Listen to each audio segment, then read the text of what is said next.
experiences from all around the world. And I think that this year, as usual, it's always kind of coming with some topic which everybody picking up unconsciously, and in the end we end up with a great selection of things. So the first thing which I will point out is that I'm now using a slightly different name, which is Barbara Bartzel-Smith, and the reason for it is that I dropped the ova from my name, which is specified that I am female, belong to the men. So I kind of decided to drop it and actually go for gender neutral Bartzel-Smith. And doesn't have to be specified that to whom I belong. I strongly believe that I belong to myself, and my husband agree with that. That's good. So we are speaking on this conference came topics of Machiavellism, narcissism, sexual abuse, exploitation, care about children, malnourished women, a lot of things about which are affecting our families, which affect our lives, and affecting our children. And I find out that biggest motivation why my clients coming to me when they start seeking help is when they realize how their behaviors actually traumatizing their children quite often. I have now quite high amount of men who are sent to the therapy by their wives or partners, threatening them with divorce or breakup, or that if they will not start doing something with themselves, but start recognizing that they are not just bad person, that they are traumatized and they need to just actually heal and become functional adults. But that pattern of not being adult when we are parents is actually quite prevalent.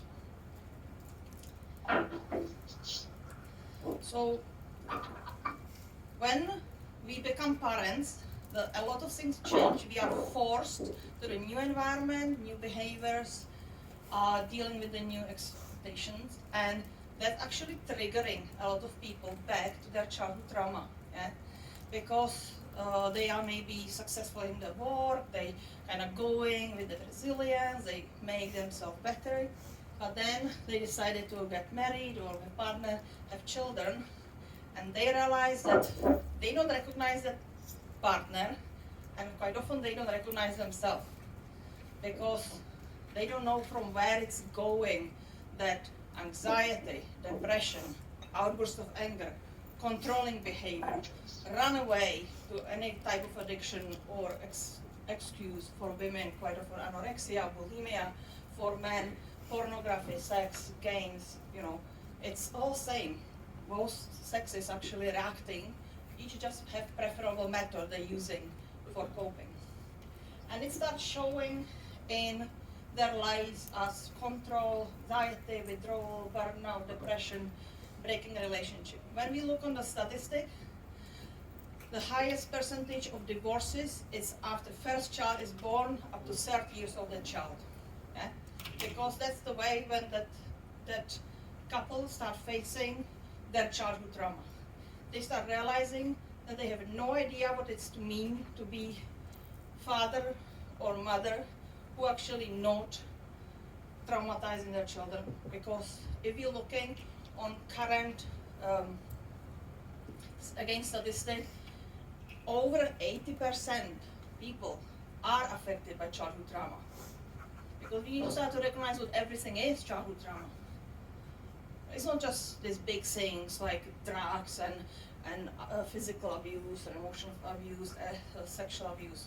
It's a poverty, it's a single parents, it's a divorce, it's a bereavement family, it's also ill parents or sibling with the needs.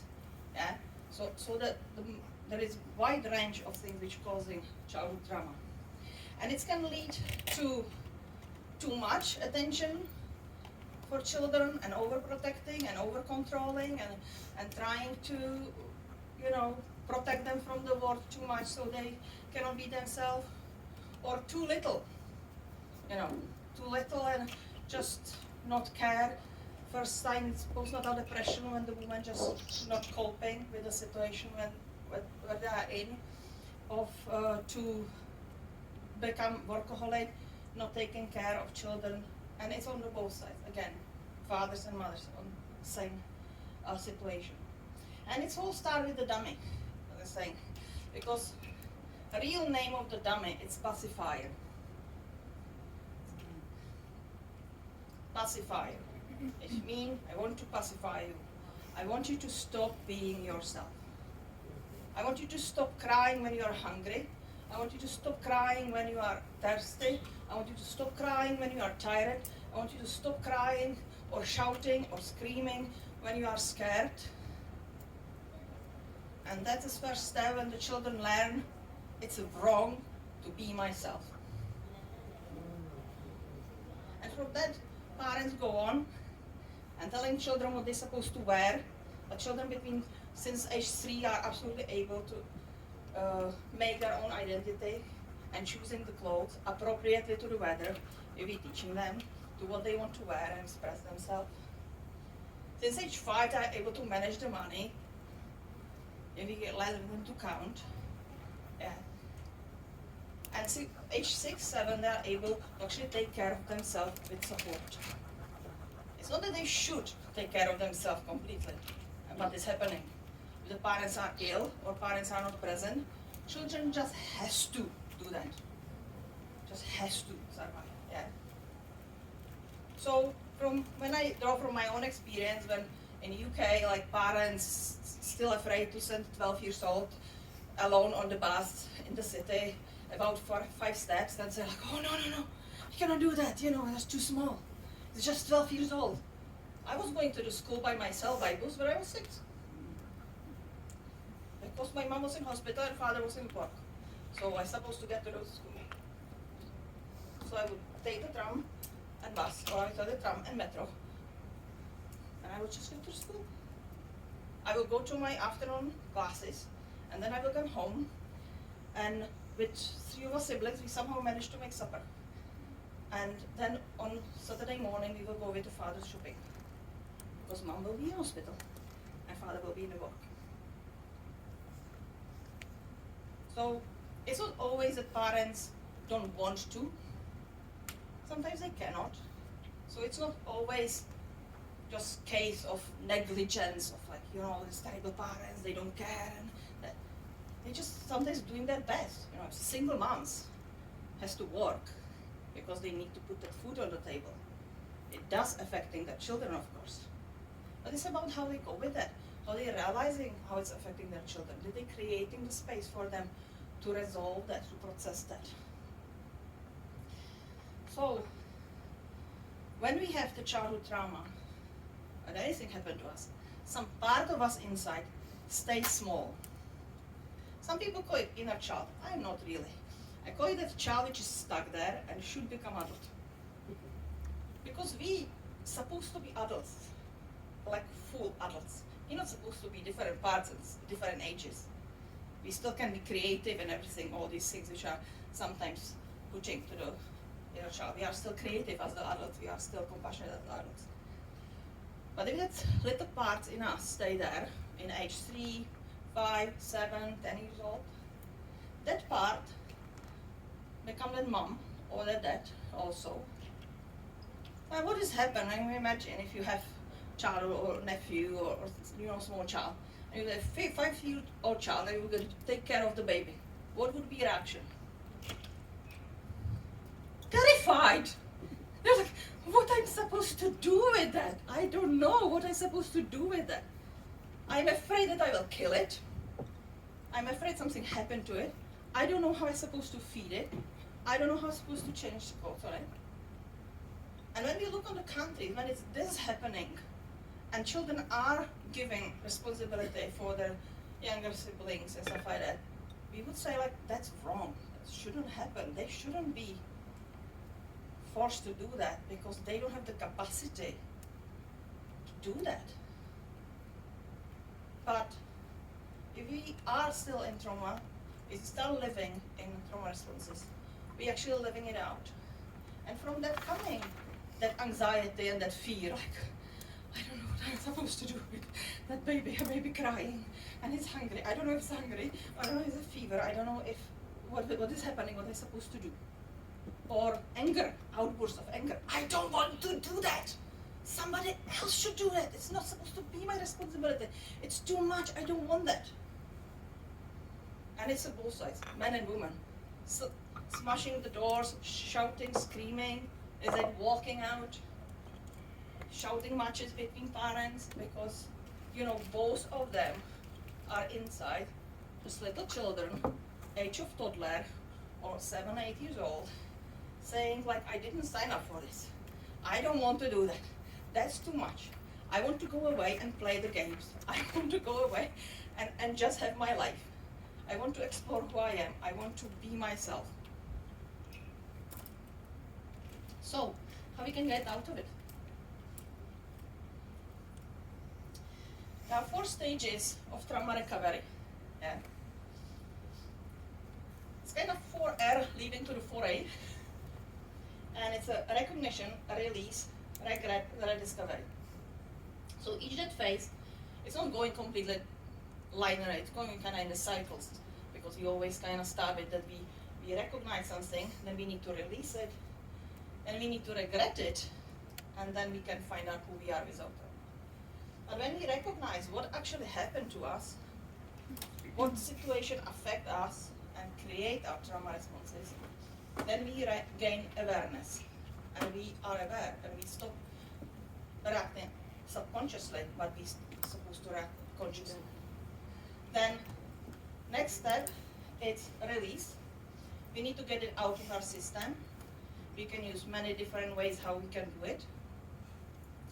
And that's like our solution. We are free of that. We are free of the trauma. And then we have stage, which is very underestimated in trauma recovery, and it's a grieving, regret.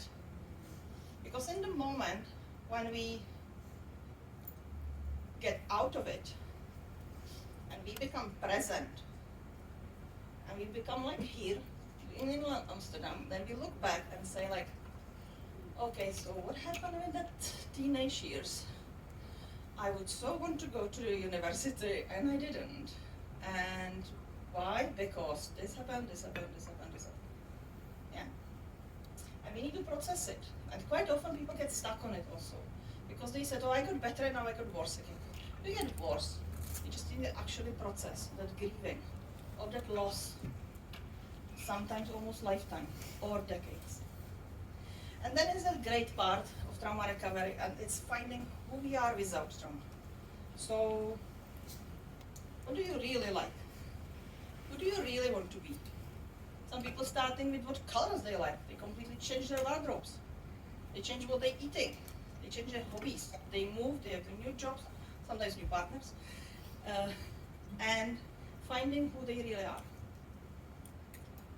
But to be able to do that, we need to really go through these 4 stages of recovery. Because we need to get that awareness. Awareness where we actually reacting from our trauma responses and why.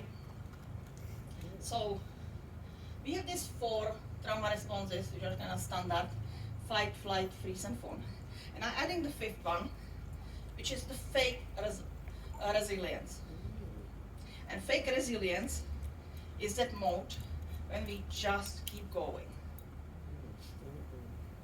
That mode that we every morning get out of the bed and we go to the work and we put that dinner on the table, and we will fall in sleep, or we will not sleep, but we will wake up in the morning and we will repeat the cycle. And we will maybe even climb the ladder in work, we will become promoted and stuff like that, and we will just keep going and keep going and keep going. And until something happens. Until something significant happens. And it's all breakdown as house of cards. And we end up burnout, we end up depressed, we end up ill, in the pain, in the autoimmune disorder, we end up broken. Because it wasn't a real resilience. It was just ignoring absolutely everything. And just keep going. And it is reason why we see now, after COVID, huge increase in, okay, that's not my presentation. No, no. Sorry. The presentation seems what? Okay. Yes, YouTube. And it's why we see, after COVID, huge increase in people with mental health issues, yeah? Because that lockdown, that taking off that routines. Oh, when you resume it, it's going to another presentation. Okay, so stop sharing and start sharing more. Yeah. And then it took off from the people that routine that would keep going on them, is it? Yeah. So men stop going in the morning to the work and they just end up home, not knowing what they're supposed to do with themselves. Women stop to have going to the work or their activities or whatever, stuck up home with their children and partners 24/7, not knowing what they're supposed to do with themselves, because they stop to have the me time, stop to have that feeling of appreciation from the work, stop to have that breathing space, and everything is just collapse, because the way how they function wasn't actually resilience, it was fake resilience. They just kind of running through that different type of responses in the way to cope. Increase in alcoholism, absolutely, because you know what to do. And instead of drinking just on the Friday evening and Saturday evening, you start drinking every evening. In UK, big culture of drinking, like when you go in a Friday evening to the shop, you just hear the trolleys doing click, click, click, click, click, click, click, click, because the bottles of the wine.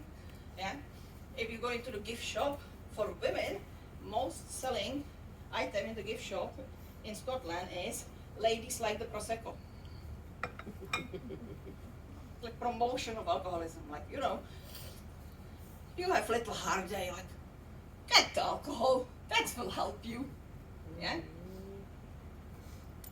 So, and the children are in the middle of it. So what's happening to the children is that children start developing these trauma responses in that situation. Yeah?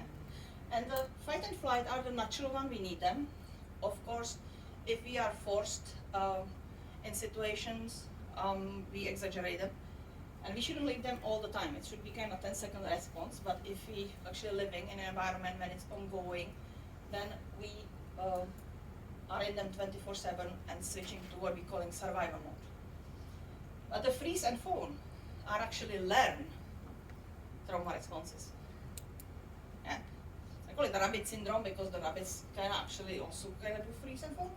Rabbits are not domestic pets, they just learn to pretend they pleased. So they fawning it, you know? Otherwise they would really like to bite you. And freeze, they're doing like, you know, if I will be completely still, predator will not see me, and I will survive. Yeah? But in human, usually have just the fight and flight. So freeze and fawn, it's actually related to how to survive in situation. Because when you're looking on the fight and flight, they are about how to get out of situation. Fight is like make them leave, and flight is I will remove myself from the situation. But when we can look at them this way, we can see in all different behaviors. Yeah? Run away from family or going to the work too much, that's a flight response. Workaholism, typical. Flight, I just don't want to be there. I will be just somewhere else. Fight, we can all imagine, you know, is angry matches, football matches, or any other sport events when people kind of trying to express their anger emotions which they cannot express anywhere else, you know. And freeze and fawn we can see in depression, feeling stuck, and then we switching between them to the panics, panic attacks, bipolar, be manic one day and depressed other day. You know. So we can actually find in the trauma responses find practically all mental health diagnoses, most of them. There are just combination of different trauma responses in a different amount. And all this going back to what has actually happened to us as the children, why we get stuck in that childhood, and why we're not growing to be proper adults and be able to take care of the children to they become confident, happy, and resilient. It's still paused. Oh, come back to this. Sorry. They don't see my presentation, they see something else on. You see it, privilege. So, it's kind of like my theory, but it's working because I applied on over 200 clients and it's working. So, it's the 5 pillars of self. We all have these 5 things which are born with, but if we develop them properly, it's depending on our situation and environment, what is happening to us in childhood. Yeah? And to our own level of individual and to our own level of community. So we have self-love, which telling us as individual what we want and taking care of us. So what we need, what we want, what's our desires. And how? Intuition telling us, oh, this is good for you, we have that good feeling about it. And or not, this is not good for you, I don't want to do that. I just don't feel like that to do it. It's not what I want to do. And then on a level of community, it's a personal purpose, but its purpose, from my definition, is how we fit to community. What making us satisfied in our life in providing for community. Because we are never living purpose in isolation. It's always about what we can do, be full and feel purposeful. So what it is what I'm doing. And it also has to be big things. Sometimes people say, oh, I don't have anything big. Being man, it's the most important purpose. Because we need the bin men. And I know people who actually like to be bin men. Yeah, they said, oh, this is great. It's early morning, so if we end up at 2 o'clock, I have all afternoon for myself. I'm riding on the track outside, so it's outdoor work. I don't like to be in the office, and it's very purposeful. I know all the neighborhoods, I know what is happening, and they're actually enjoying to be bin men. Because they know that without them, our society will collapse, is it? Like when they take the strike in Italy, is it? How it looks like survive 3 days, you know. Yeah. But all together, it's whole and only possible to function if our inner strength is in the right place. And we call it inner strength, but inner strength is actually outside us. You often speak, probably everybody heard about boundaries. Respect your boundaries. Know your boundaries. Express your boundaries. And my most common issue in my clients coming, they said, I have no idea where they are. Yeah? Why? Because inner strength is what's defining our boundaries. But if as children, we are not allowed to express ourselves, we are told not to be angry, not to be hungry, not to express ourselves, not wear this color, don't be this, don't do that, do this, do that. We just shrinking and shrinking and shrinking until it's inside, and it's become painful, and it's want to go outside. And it's a reason why when you suppress it too much, people would rather die and commit suicide. Because it's a very painful. I describe the inner strength as the white knight on the horse with the sword. Why? Because it's super powerful, it's here to protect us, and it's actually using the sword to fight off all these who are going over our boundaries. So imagine that you confine the horse with the knight, fighting the sword inside. You're just cutting yourself permanently inside, again and again and again and again. Because every time when somebody is stepping over that boundary and that intuition saying like, shouldn't be that, person shouldn't be here, he will come to the work and he will start fighting. But we kept him in. So we will start with the sore neck,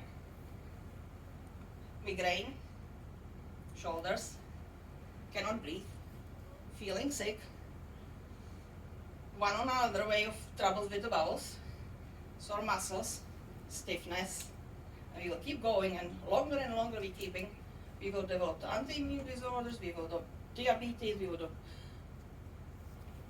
latest stage is cancer. We're just hitting that self-destructing button. So we need to release it. We need to let it go. And actually, inner strength is that aura around us, connected with us. It's where we really know where the boundaries are. And I, in my program, Complex PTSD Blueprint, teaching the techniques for people how they can do it. It's a one technique, and it's working, and everybody just feeling absolutely different after they do it. Because you just need to put it where it belongs. You have to release it, all that load of emotions which are there, and just put it where it belongs. And after that, all these addictions, pains, panic attacks, all these range symptoms, OCD, they just stop. They just stop because the mind doesn't need them anymore, because they are just coping mechanism for missing having inner strength in the place where it is. And I also measure it on the energetic level with the electronic acupuncture, which was invented in France in 1974, it's Omicron. And the energetic field of the body and meridians actually change immediately after applying this technique on the level of the mind. So it's bringing really physical change. People start feeling taller, their body will start changing, their asthma will stop, their rashes, their eczema, so all will start changing. And in just a few weeks they can cover. I have a lot of clients with fibromyalgia, which I call the martyr syndrome of the woman. And they, after 3 months we work together, they are completely out of fibromyalgia. No pain, no symptoms. They are fine with me. Okay? Because it's all about that body just representing our mindset. So I make little change in my presentation after yesterday's speeches, and I can take the little extract from book which I'm publishing. It will be published in about 3 months, going on market. And the one covered chapter, it's about responsibility versus obedience, because that is actually when our this trauma response is created, but also manifesting in the parental behavior. And we spoke about this machismo in Brazil and in many countries, about that dominance, about the controlling, about that not allowing people to be themselves. And it's actually about that responsibility versus obedience. We want functional children. We want children which will go on with life, will be successful, make the money, have the partners, with the children. Yeah, that's our wish. But for that, we need to allow them to be that and allow them to learn that. Because quite often, a lot of suffering with acute perfectionism, as I call it, Since we learn to walk, until then we know that we need to learn. We need to walk by walking, falling down, walking, falling down. But after that, we kind of snap to the moment, I should know it all. I should do it first time right. It's just like, I will wake up one day and I will, just be perfect. And if I'm not, it's something wrong with me. But that's actually leading from the parents and the expectations and the way how they're approaching children. So yes, we want the children to know how to work with the money, and not wake up when they're 25 and realizing that they have no idea what the rent is, what the taxes are, what the national insurance are, anything. But that's not actually requiring to allow them to manipulate money and teach them how to do that since they are little. And have allowances which they can spend for whatever they want. We can think that it's a stupid, we can think that it's a nonsense, because this is a waste of money. But they cannot learn that until they do it by themselves. Or we are so surprised that so many children ending in America in gangs or in drug abuse, or alcohol abuse, because of classmates, because of mates, because of colleagues.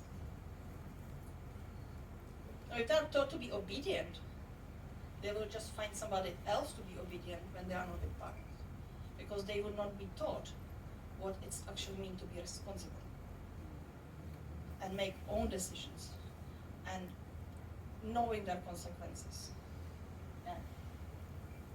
So obedience, it's wrong.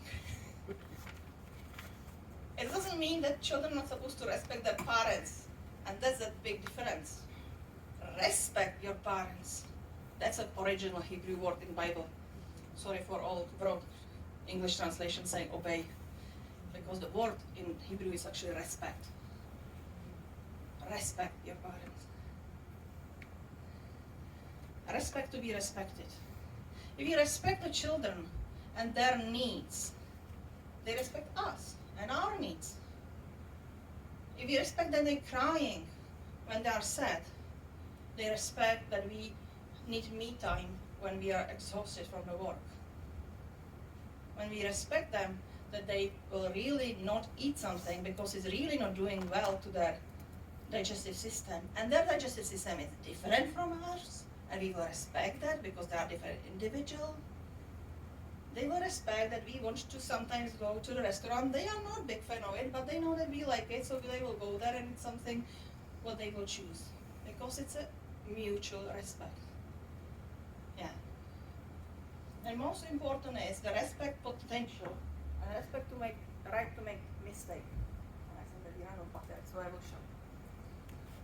And right to make the mistake, we see it in especially in Asia, like huge increase in demand of grades and level what needs to be done, and it's of course causing issue with them. If you look on Korea, Vietnam or Japan, they will go to the school, and after that they will go to another school, to the cram school, to learn more, to get ready for the test they supposed to do it at main school. So we be in school usually from the 8 in the morning to the 7 in the evening. Yeah. So not surprised that there is really growth of the suicide between teenagers. So there's just no time for be themselves, no time for expressing them. But we see it kind of everywhere, that expectation that we will do it perfectly. We of course have the growth of neurodivergent children. We also have a lot of parents who have no idea that they are neurodivergent. That's a kind of like also kind of discovery that a lot of people doing during the therapy. That was like, what your behavior is normal, like you just react like this way. I was always told that I'm crazy, stupid, dumb, or not able. No, you're not. You just need to find your own strategy. But also respect potential, because we see it a lot of in the things like we expect. A lot of parents is like, no, they shouldn't play the video games, or they shouldn't do this, or shouldn't do that because we didn't do that. No, actually, but when they will look on their parents didn't do what they did. My parents going to the school on Saturday, they didn't have the free time. The only free time was Sunday, and it was time to go to church. So what they had the half day. So my free time and going on competition and have the free time on weekend wasn't same as my parents. So expectation that my child will have it same as I have it, no, because each generation have it just different. And we need the next generation, yeah? Somebody need to care about us in that care homes, is it? So if we give them actually that space, they are creative. They can be accountable very much. And they are bringing that changes which we need. But we need to stop saying it like, you need to do it as I do it. There is 9 different things as organizing things, just on the principle of type of organization. So some people would like to have it completely in the locked out and tidy and color coded, and other people will want to have it all out shelf, visible on the chairs. Both a relevant way of organizing things. It's hard to have I was a hard child for my mom because I am that outside putting things, and my mom is that completely extreme, is it? So it's very challenging for her, In the end, when I reached 40, she accepted it. So, but we are all different learning styles. Somebody's practical, somebody's it's auditory, somebody's visual. We have all different skills and interests And we have the farmers' daughters who want to drive the tractor, and we have the farmers' sons who want to be artists. Yeah? And that's all fine. Or should be fine. Is it? Not everywhere. Yeah? So that's really important about how we changing that view of that. But to be able to do it and be able to actually change it, we need to start to be conscious. Start to be conscious parents and help people. And there are many ways how we can do it. I'm saying that program I'm doing is very quick for people, dynamic and changing very rapidly. And there is many modalities that in principle is to understand where we need to get. Not so important how we will get that, so slower, quicker way. People are ready, are not ready, and stuff like that. So, but parenting with purpose, it's about love. But in my definition, love, it's a listen, observe, validate, and express. Or listen, each other, not just them. I will listen to you also. Listen, mutual respect and listening. What we really want, what it is, what we need, why we need it. And we have parents who are outgoing and like the crowds and everything, and they have the neurodivergent child, which is crazy if they go into the kindergarten. Eh? They just need to find a compromise. They just need to find a way how to go with that, not to force the child to go to the crowds and get crying all the time, so they get traumatized and in 15 years want to just kill themselves off because the parents don't want to accept, they just cannot cope with that noise. And then they will say, oh, but we took them to the psychologist and psychologist, why nobody told us? And I tell them, there's nothing wrong with your child. Your child just needs not to be taken to the crowded life noises because they really cannot cope with that. They will stop crying and be angry and smashing the doors and shout at you that it's not spoiled. There's a big thing that a lot of people saying, oh, my child is spoiled, or you're spoiling your child. I totally spoiled my son. Absolutely, he can confirm it. I absolutely spoiled him, yeah? Because I respected what he can and cannot eat. I respecting that he has different biorhythm than I have. Completely opposite, I have to say, so very tiring sometimes, but it's how it is, yeah? And I respect that his desires and what he like is different from mine, and that's okay. And that I'm living on the farm and he wants to live in city. So he will probably never come back to farm. And I just have to deal with that. And that's okay. Yeah? So observe, actually see others, absolutely recognize others, absolutely really start looking at them. Not just our vision of them, but who they really are. And it's starting with the children. Yeah. And I had the twins, for example, 2 sets of twins, and one set loved to be dressed same, and one hated. So it's really not even about it. Oh, they are twins, they want to look same. Some of them, no. And the first thing, like, can you just tell our parents that we don't want to be same thing and do same things, and we each want to do different sport, and we don't want to do same thing. We are not same people. Yeah. And the other one was absolutely comfortable with that, and just have trouble that was in America in school, and there was shooting, so they was traumatized, and one coped better than the other. So it's always individual, and parents need to start to recognize it, especially if parents have more children. Of course it's harder to manage, but one-to-one time with each child is actually the most important part in parenting. And many parents don't do that. They're just always together, always going somewhere together, always doing something together. But when you do it together, it's never together, is it? It's always one is more loud and one is more quiet, because each of them just start developing different trauma response. One will be more phone and people pleaser. One will be more in fight and rebelling. One will be more like go away somewhere and going to the fight. And why? Because they see that what the other person doing is not working, so they will try the other one. So if you will have 4 of them, you will have 4. And you have a combination, they will, jumping from one another. So they will be quiet and they will be angry. Or she was so nice girl until she was 15. After that, she becomes so angry. How is this possible? We did everything for her. Oh, my brother was always putting first, and everybody going to the brother's matches and not her ballet presentation because they was in the same time as the brother. So, brother, that matches is more important than the ballet, isn't? Why she became so angry when she was 15 and nothing wrong happened to her? Did it? So, validate. Actually, recognize that emotions are right.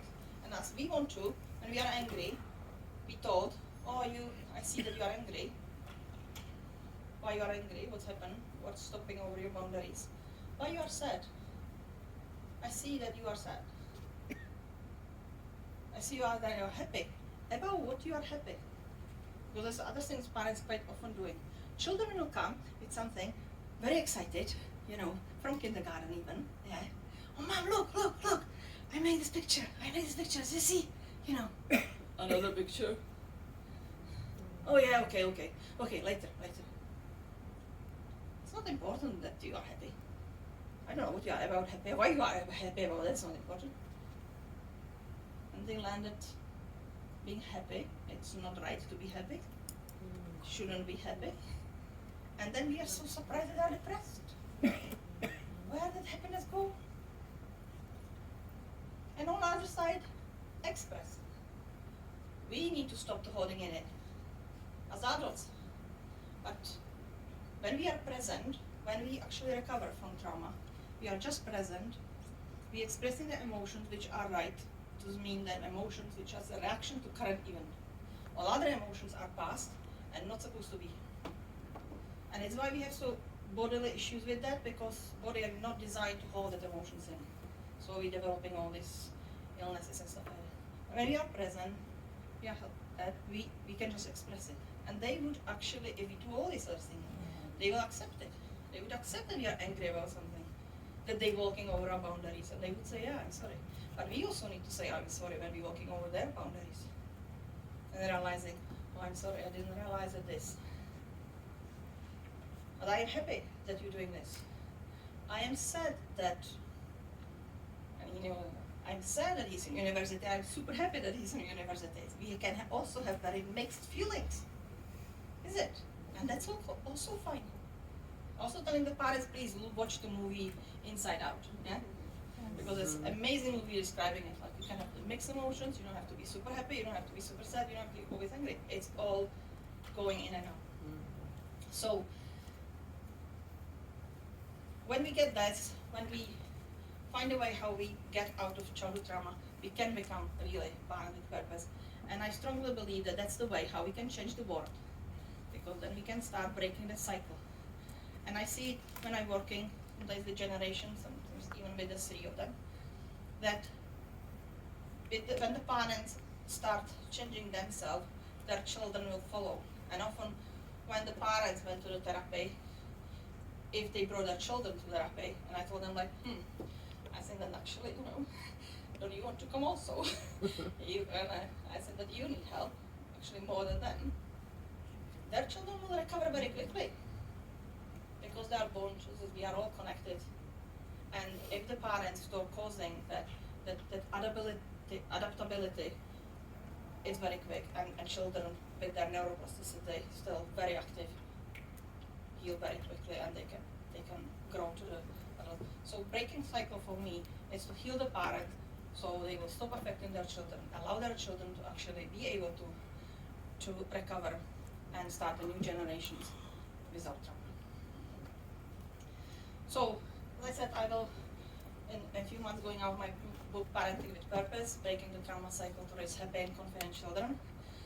And I'm running the mentoring and teaching program for therapists, coaches, support workers, whoever wants to attend, or some parents or people just for themselves, about trauma, complex PTSD blueprint, which is 9-week-old course, which is going through all these 4 phases, what all needs to happen, what all are signs of the trauma, how to recognize it in different behaviors, and what are strategies, like very practical course, about what are strategies and techniques people can use by themselves or including to their practice to really help that.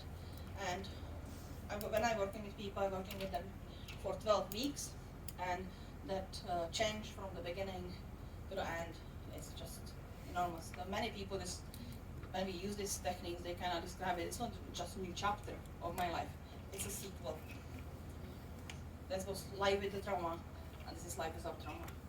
It's a different story. So, thank you for attention.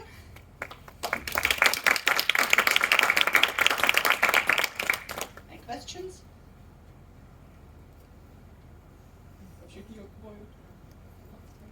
Yeah. Good.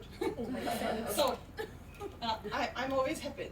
Contact with people, keep in touch. So contact me I'm on the Facebook or on LinkedIn, little on Instagram, but happy to keep in touch.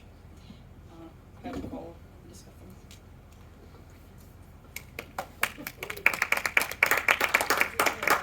Thank you so much. Can I just check that Tina, your mind is is working? Tina here?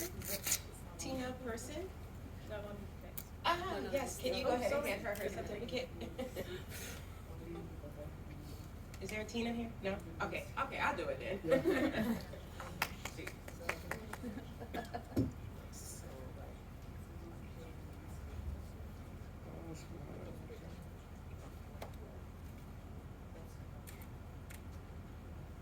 Thank you.